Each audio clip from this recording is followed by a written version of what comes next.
اشرح لي صدري ويسر لي أمري واحلل عقدة من لساني يفقه قولي سبحانك لا علم لنا إلا ما علمتنا إنك أنت العليم الحكيم ربي زدني علما أعوذ بالله من الشيطان الرجيم بسم الله الرحمن الرحيم وما ملكت أيمانكم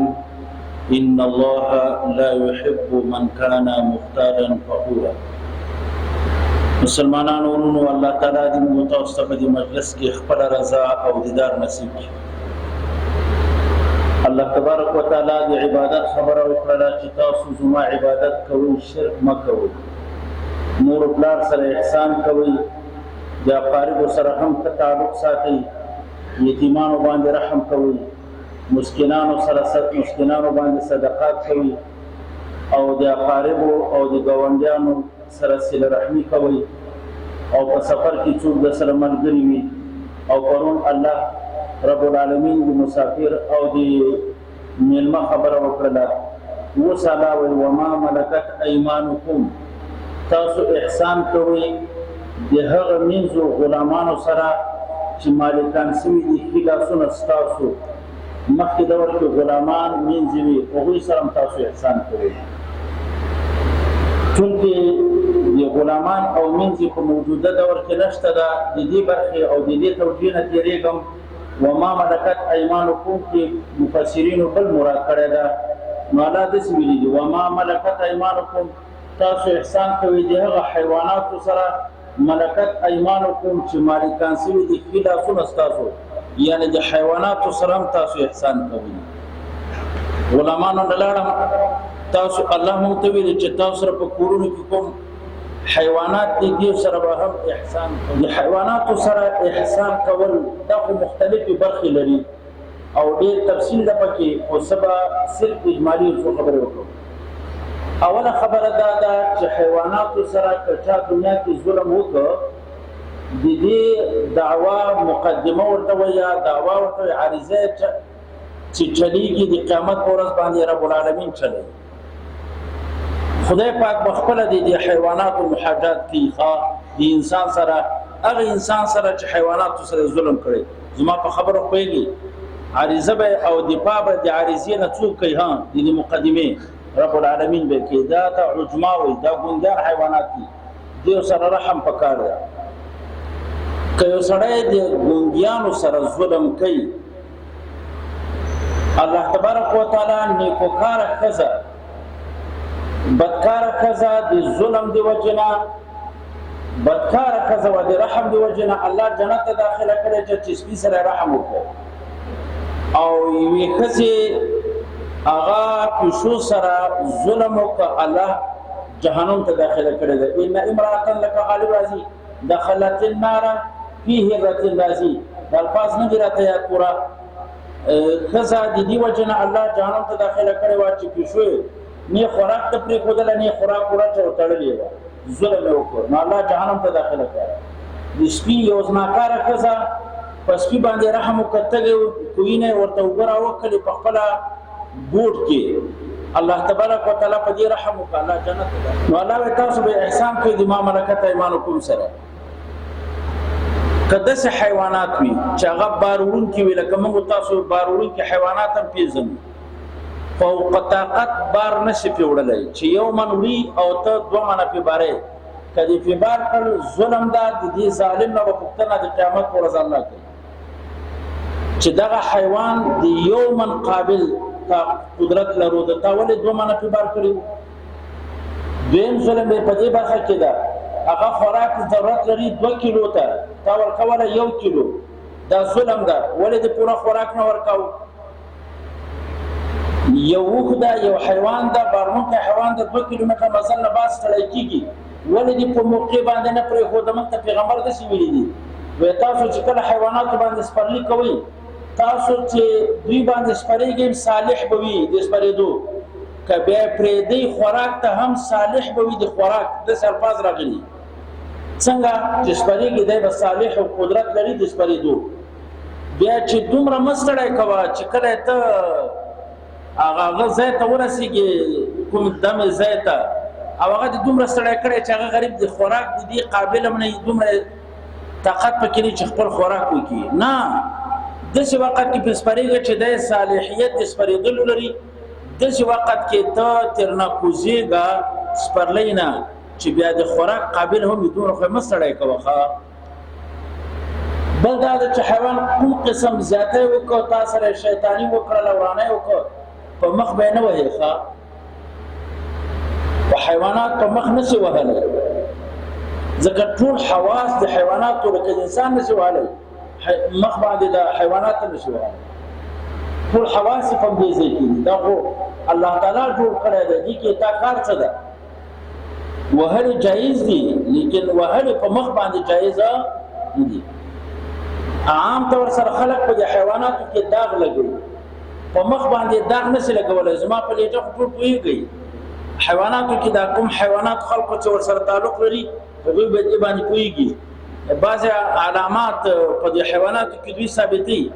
خو ټیک د په بدن کې کولای شي لیکن په مخ کې داغ نشي کولای زما په خبره پوهیږي ان شاء الله دا نشي کولای چې څومره احسان کېږي حیواناتو سره کوي الله تبارک وتعالى د رحم ذریعہ ګرځي کله چې حیوان حلالول جایز دي خو ظلم ورسره ناروا ده ګورئ لکه د یو انسان قتل جایز ده خو سپکوالی جایز نه ده یو انسان به قتل جایز وي کنځل ورته جایز نه دي د یو انسان قتل جایز ده لیکن منځل یې منع کول جایز نه دي زما په خبره ټول پوهېږي دغسې حیوان هم حلالول د حیوان جایز دي خو بېرحمي ورسره کول ناروا دي حیوان حلال که خو چې کله حلالوي د ذبح ځای ته یې کشکاږه مه ذبح ځای کې یې څمله وه زما په خبره پوه حلالول جایز دي خو په تېره چاړه باندې په پڅه چاړه باندې ناروا ده چې په پڅه کې ځکه دا تعذیب ده ولې تېره چاړه نه ورته را پیدا کوي حیوان حلالول جایز کار ده خو د خپل بچی یا د بل حیوان په مخ کې حلالول ناروا دي زما په لهجه پوهېږئ دغه بعضې مفسرینو داسې لیکلي دي چې د ابراهیم علیه السلام باندې ولې دومره لوی امتحان خدای راوچې چې حکم مکلف کړو په ذبح الولد باندې نو بعض هغه کې مختلف توجیهات دي خو یو توجیه دا هم کې سوې ده چې چېرته ابراهیم علیه السلام د حیوان په د خپل بچی په مخ کې مور حلاله کړې وه نو د یو حیوان یا د بچی په مخ کې مور حلالول یا د مور په مخ کې بچی حلالول دا به نه کوي زما په خبره باندې پوهېږي ګوره دا بیا چې کله حلالوي ته حیوان دومره حلاله کړه چې دم مسفوح چې نه وځي داسې مه کوه چې په اول ځل باندې دا بعضې ظالمان په دې بازار کې وي وزه چې حلالوي اول سر نه ټول مخ هغه چټ کاټ کړي سر یې هلته ترې نه لرې کړي هغه دا چرګو مرغو دا سر جایز نه ده چې دی لرې کېږي په اول ځل باندې ته دومره مکلف یې چې هغه رګ لوس کړه چې هغه وینه ترې نه لاړه شي نور دغه وخت کې چې ته زیات چټ پرې کوې دا تعذیب د حیوان ده دا ناروا ده نو الله موږ سره چې تاسو ما ملکت ایمانکم سره احسان وکړئ احسان د ما ملکت هم دغه زه انشاءالله بل وخت کې بیا چې په دې حیوانات بحث کوم دلته کې یو بله موضوع هم څېړم الله تبارک وتعالی ویلي وما ملکت ایمانکم تاسو احسان کوئ دغه حیواناتو سره چې مالکان سوي دي ښي لاسونه ستاسو چې حیوانات دي ان الله لا يحب من كان مختالا فخورا ان الله لا يحب ظاهر ترجمه خود څه کېږي ان الله لا يحب الله محبت نه ساتي من هغه چا سره کان چې مختالا متکبر فخورا على الناس فخر کوي په خلکو باندې دې سره الله محبت نه ساتي تاسو یو مسلې ته واضح سي دلته د الله تعالی دا جمله ولې ویلې الله تبارک وتعالى مخکې موږ ته عبادت او د اقارب او د یتیمانو او د مسکینانو د حیواناتو ذکر یې وکړه چې دې سره ډېر احسان کوي نو الله ویلې چې دې خلکو سره تاسو تعلق نه ساتئ بیا متکبرین یاستئ ښه او الله اعلان وکړ چې متکبر سره زما نه لګېږي ښه بس دغه حاصل شو دا که څوک د اقاربو نه ځان لرې ساتي د مېلمه نه ځان لرې ساتي خپلوانو سره تعلق نه ساتي، ګاونډیانو سره تعلق نه ساتي، احسان نه ورسره کوي، حیوانات سره احسان نه کوي، نظام متکبر ده. الله مخې ورکي ان الله لا يحب، الله محبت نه ساتي من کان مختالا فخورا، چې متکبر وي او فخر کوونکی وي، بس دې سره زمانه لګيږي. ها ګوري محبت الله کې نشي راتللی. محبت خو دې ته میلان القلب الى المستلذ، میلان دې زړه دا یو خوندور شي ته، او زړه الله کې نشته دا، یعنی محبت ماده په الله کې نشي راتللی. من خپل په دې مفسرین او قاعده لرو چې کله نسبت افعال متعذر سي الى الله المراد غایتها وایي، چې کله د شی فعل نسبت الله ته وسی چې ها چې نسبت الله ته نه کیږي بیا موږ مراد نه غیا اخلو. دلته به ترجمه ده چې کو ان الله لا يحب، الله محبت نه ساتي، دا معنی نه کو ان الله يبغض، الله بغض ساتي یا عذاب ورکي من کان مختالا فخورا، چې څوک متکبر او فخر کوونکی وي دې ته الله عذاب ورکي. دا ترجمه کو مراد نه غیا. کچا سره الله بغض وساتي، متکبر سره الله بغض ساتي. یو خدا دا چې کوم سړی ته الله بغض ساتي، نو دا جبرائیل راو غواړي ښا اسمانو کې، و جبرائیل ته وایي الکا په اسمانو کې اعلان وکړ چې فلان ابن فلان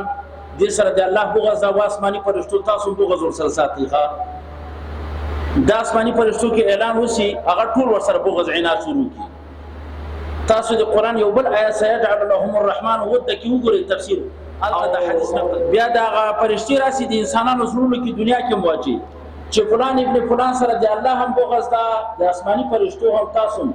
په بغض ورسره ساتي، هم دا دنیا کې انسانان هم بغض ورسره شروع کی. ښا بالمقابل محبت هم دغه شی دا تفصیل نه دلته الله مونږ ته دا په لاس راکړه چې متکبر سره الله محبت نه ساتي، بغض ورسره کوي او عذاب. په دا تکبر لږ بحث کوو. اصل مسله دا ده عرفي تکبر دی موږ تاسو په عرف عادت کې متکبر دي ته کې چې خې جامې چا واغوستل وای دا متکبر. ککه گاڑی کې سپورټس وای دا متکبر.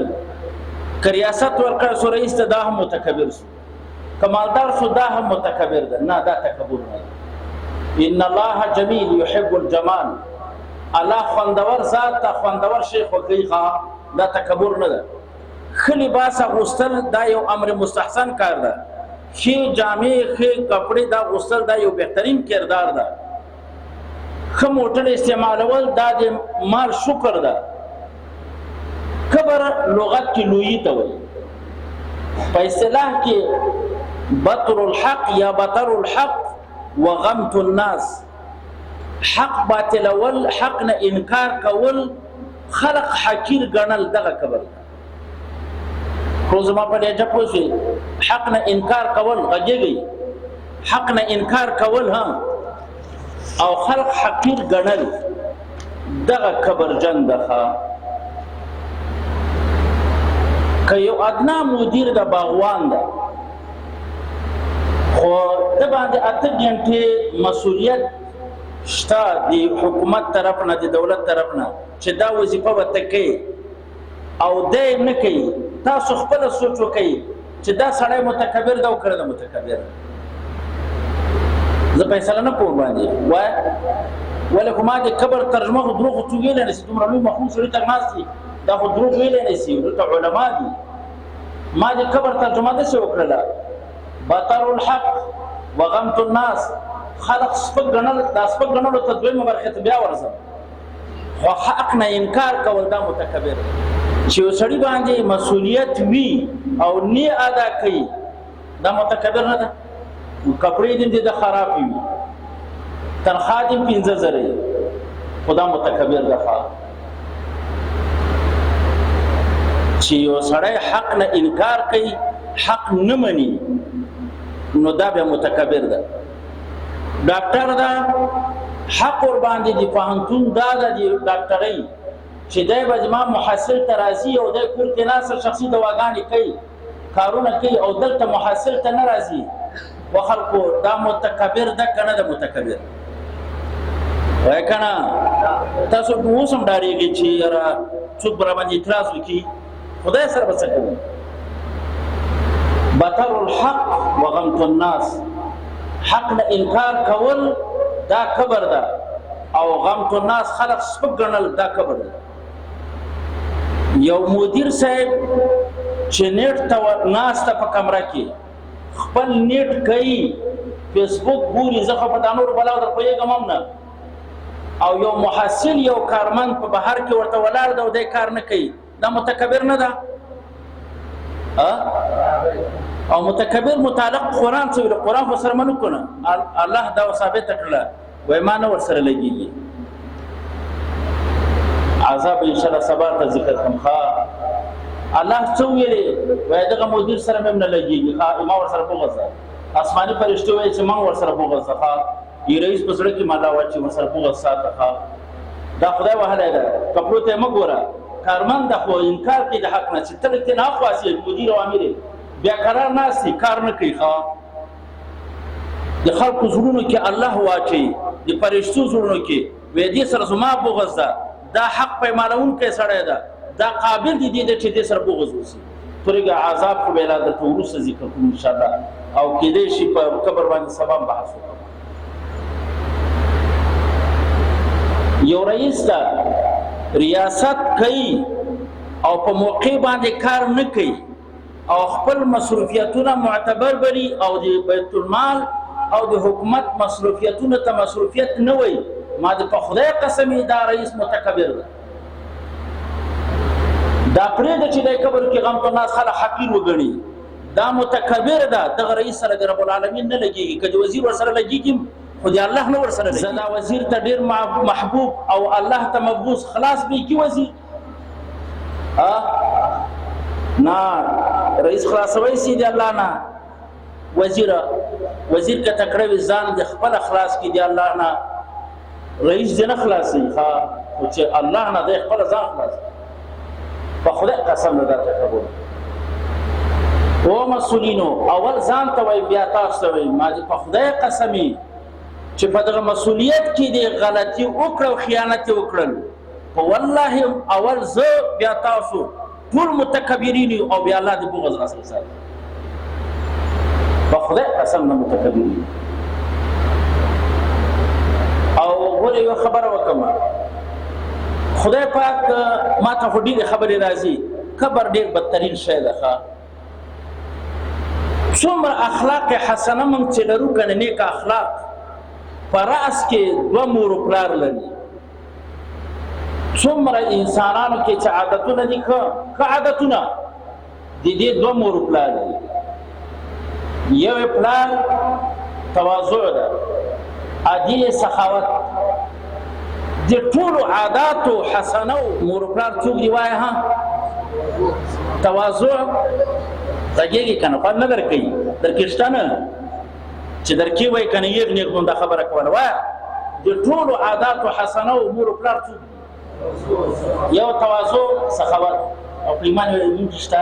دواړه راکې نشته ګوره خفه کېږي بیا بې مور او بې پلاره یو سوچم سره نه ولکه تواضع راکړي خفه کېږي ما نه ولکه سخاوت خو ماته معلوم ده چې تاسو څومره سخاوت یاستئ غلا کوو خو سخاوت نه کوو د ټولو بدترینو خصلتونو مور و پلار بدترینو خصلتونو مور و پلار بخل او کبر پلار ده بخل عادي یاره دا قاعده مراسته زده نه کړل غږېږه وایه د ټولو بدترینو اخلاقو مور و پلار څوک دي که چا کې بخل وي دا در باندې زده کوم وایه که نه او کبر وي دغه سړی خپل مور و پلار بچی ده په بد اخلاقو کې دغه اصلي بچی ده چې چا کې دا دوه خویونه کېږي کبر او بخل او واوري